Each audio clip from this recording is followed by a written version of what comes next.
আজকে আমাদের SSC জিডির competition হয়েছিল। আমাদের ফিজিক্যাল টিচারের ফুল রিভিউ আমাদের স্টুডেন্টরা দেবে।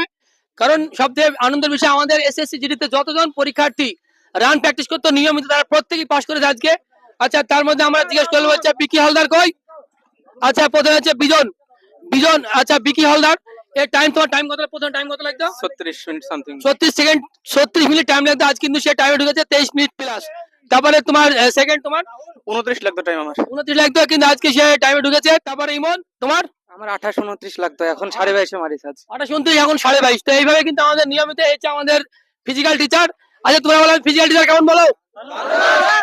আমাদের ফিজিক্যাল টিচারের সম্পূর্ণ কীর্তিটা কিন্তু আমাদের ফিজিক্যাল টিচারের, কারণ আমাদের এখানে নিয়মিত প্র্যাকটিস করে। যদি কারো 40 মিনিট টাইম লেগে থাকে, সে আমাদের স্যারকে যদি দুই মাস টাইম দেয়, তো সে গ্যারান্টি সহকারে বলছি আমরা যে সে 2 মাসের মধ্যে কিন্তু তার রানের টাইম সে যথেষ্ট সময় নিয়ে চলে আসবে। কি আসতে পারবে তো নাকি? হ্যাঁ, কারণ আমাদের